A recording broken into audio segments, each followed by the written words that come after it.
Hello dear student, সবাই কেমন আছো? আশা করি ভালো আছো।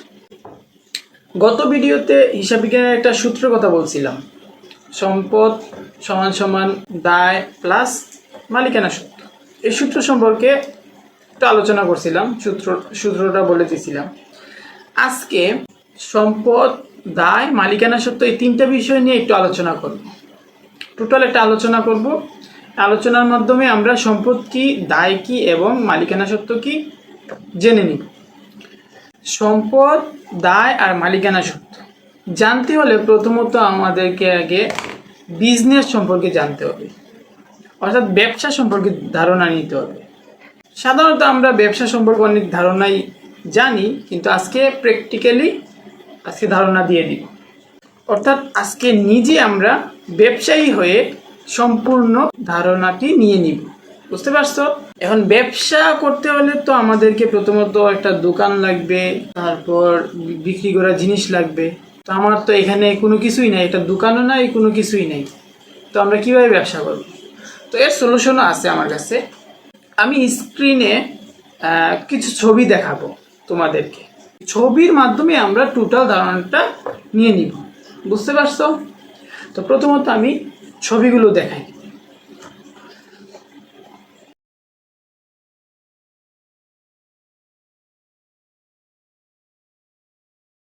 আর প্রথম ছবিতে আমরা কি দেখতে পেলাম? প্রথম ছবিতে দেখলাম এটা দোকান আর একজন ব্যবসায়ী দোকান নিয়ে বসে আছে। সেকেন্ড ছবিতে দেখলাম আমরা যে পেঁয়াজ বিক্রেতা পেঁয়াজ বিক্রি করতেছে। 3 নম্বর ছবিটার মধ্যে আমরা দেখতে পাচ্ছি যে এটা সবজি বিক্রেতা, তো এখানে সবজি বিক্রি করবে আর উনি এখানে দাঁড়িয়ে। প্রথম ছবিটা আমরা একটু ফলো করি। তো এখানে দেখতে পাচ্ছি ব্যবসায়ী উপরে অনেক কিছু সাজিয়ে রাখছে, যেমন চিপস, বিভিন্ন আইটেমের চানাচুর, তারপর কেক আর অনেক কিছু। আর নিচে দেখতে পাচ্ছি যে পানির বোতল আছে অনেকগুলো। পাশে দেখতে পাচ্ছি ডিম, তারপর এখানে দেখতে পাচ্ছি অনেক বস্তা, চালের বস্তা, ডালের বস্তা, এরকম দেখতে পাচ্ছি। প্রশ্ন হলো এই জিনিসগুলো কেন রাখছে? অবশ্যই এই জিনিসগুলো সে কি করবে? বিক্রি করবে। তাহলে বিক্রি করার উদ্দেশ্যে যদি কোনো কিছু কিনে আনে, সেটা হলো পণ্য। বুঝতে পারছো? বিক্রি করার উদ্দেশ্যে কোনো কিছু কিনে আনাকে কি বলা হয়? পণ্য বলা হয়। আমরা একটু পরের ছবিটা দেখি একটু। তো এই ছবিতে আমরা দেখতে পাচ্ছি একজন পেঁয়াজওয়ালা পেঁয়াজ বিক্রি করতেছে। তো এখানে পেঁয়াজটা কি? পণ্য, কারণ পেঁয়াজ সে বিক্রি করবে, বিক্রি করার উদ্দেশ্যে পেঁয়াজ কিনছে, তার মানে এই পেঁয়াজটা হলো পণ্য। তো এখানের পণ্য বুঝতে পারলাম। আর তৃতীয় ছবিতে আমরা দেখি, এই ছবিতে অবশ্যই তোমরা নিজেই বলতে পারবে যে কোন জিনিসটা পণ্য। তাহলে এখানে দেখতে পাচ্ছ যে সবজি বিক্রি করতেছে, তার মানে সবজিগুলো তার পণ্য। এখন আসি আমরা সম্পদ কি সেইটা একটু ধারণা নিই। আবার প্রথম ছবিতে আমরা চলে যাই।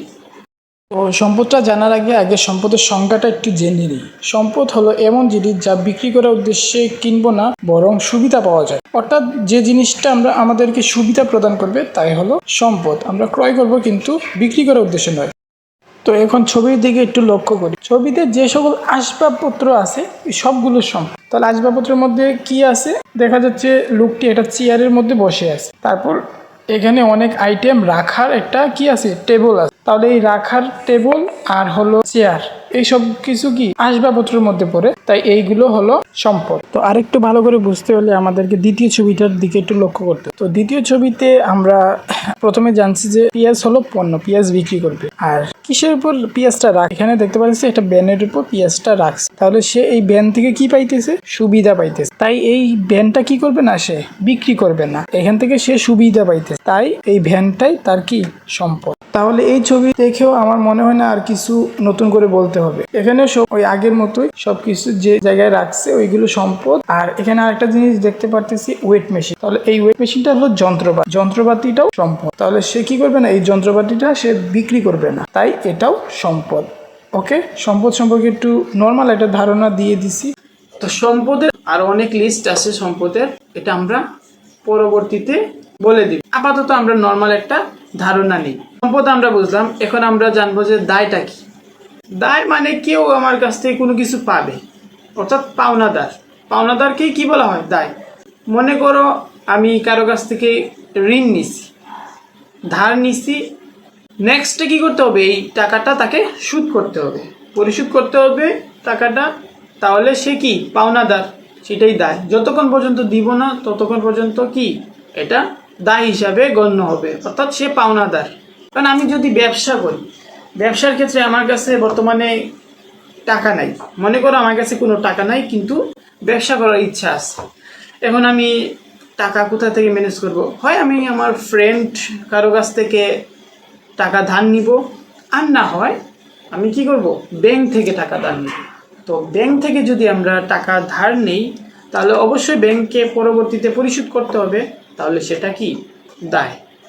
আর আমি যদি কোনো আমার বন্ধু থেকে টাকা ধার নেই তাহলে আমার ফ্রেন্ডটা কি হবে, পাওনাদার, সেটা কি দায়। তো দায়টা বুঝলাম। এখন আসি আমরা মালিকানা সত্ত্ব। আমরা জানি যে মালিক নিজে, নর্মালি এটা জানি যে মালিকানা সত্ত্ব মানে মালিক সংক্রান্ত।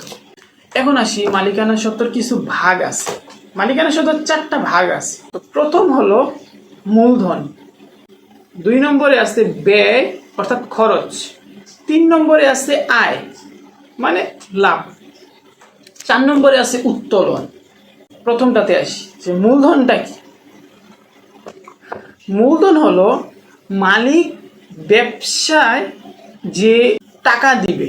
মনে করো মালিক 5 লক্ষ টাকা দিয়ে একটা ব্যবসা শুরু করলো, এই যে 5 লক্ষ টাকা সেটা হলো মূলধন, মালিককে দিছে যেহেতু সেটা কি মূলধন হিসাবে গণ্য হবে। বুঝতে পারছো?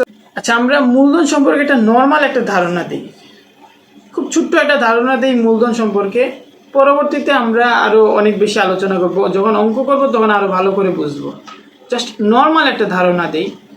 মনে করো আমি ব্যবসা করব, ব্যবসাতে টাকা ইনভেস্ট করতে হয়, টাকা দিতে হয়। ব্যবসা তো আর এমনি এমনি হয় না।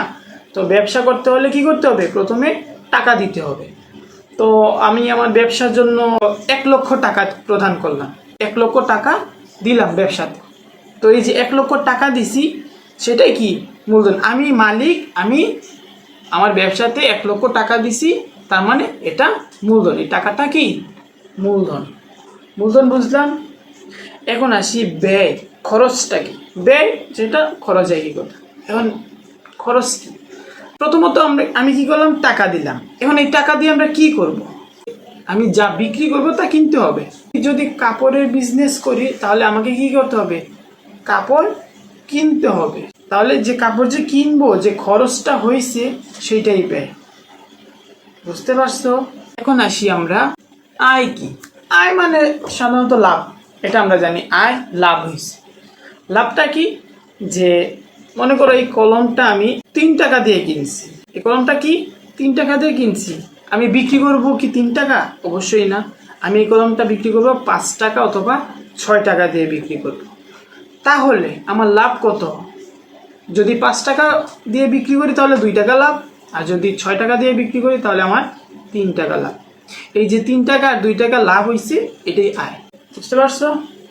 ওকে, এখন আসি আমরা উত্তোলন। উত্তোলনটা কি? উত্তোলন হলো মালিক তার প্রয়োজনে ব্যবসা থেকে যদি কোনো কিছু নিয়ে নেয়, কোনো কিছু বলতে ব্যবসা থেকে যদি টাকা নিয়ে নেয়, নগদ উত্তোলন। অথবা কোনো পণ্য যদি নিয়ে নেয় তাহলে পণ্য উত্তোলন। মনে করো আমি মালিক, আমার অনেক বেশি প্রয়োজন, কিছু টাকার প্রয়োজন, 50,000 টাকা আমার লাগবেই এখন বর্তমানে, আমার এখন টাকা নাই। আমি কি করব, ব্যবসা থেকে 50,000 টাকা নিয়ে নিলাম, তাহলে এটা কি হলো, উত্তোলন হলো। বুঝতে পারছো? মালিক ব্যবসা থেকে কোনো কিছু নিলে সেটা কি হয়, উত্তোলন হয়। এখন আসি, যদি টাকা না নিয়ে আমরা যদি পণ্য নেই, পণ্য বলতে আমার যদি কাপড়ের দোকান থাকে, আমি টাকা নিলাম না কিন্তু কি নিলাম, কাপড় কি করলাম, নিয়ে নিলাম, তাহলে এটা কি উত্তোলন হলো, পণ্য উত্তোলন। 2টা ভাগ জানলাম, এক নগদ উত্তোলন জানলাম, নগদ টাকা নিলে নগদ উত্তোলন হয়, আর পণ্য যদি কাপড় নেওয়া হয় তাহলে সেটা কি পণ্য উত্তোলন। এটা জানলাম কিছু, আমরা জানলাম যে পণ্য জানলাম, সম্পদ জানলাম, দায় জানলাম, মালিকানা সত্ত্ব জানলাম, মূলধন মালিকানা সত্ত্বের মধ্যে যে 4টে ভাগ ওইটাও জানলাম, মূলধন, ব্যয়, আয় আর উত্তোলন। তাহলে আমরা বর্তমানে অনেকগুলো জিনিস জানতে পারলাম, 8টা জিনিস কি করলাম, জানতে পারলাম। তো নেক্সট ভিডিওতে আমি এই সবগুলো একটা লিস্ট দিয়ে দিব এবং বুঝাই দিব, প্রত্যেকটা নাম বলে বলে দিব এবং বুঝাই দেব, অর্থাৎ একটা লিস্ট দিয়ে দিব সম্পদ কি কি আছে, দায় কোনগুলো, তারপর মালিকানা সত্ত্ব কোনগুলো, তারপর মূলধন কোনগুলো, আয় কোনগুলো, ব্যয় কোনগুলো এবং উত্তোলন কোনগুলো, প্রত্যেকটা আমি কি করব নেক্সট ভিডিওতে একটা লিস্ট আকারে বলে দিব। বুঝতে পারছো? তো আজকের ভিডিওটি এই পর্যন্তই। সবাই ভালো থাকবা, সুস্থ থাকবা। Good bye.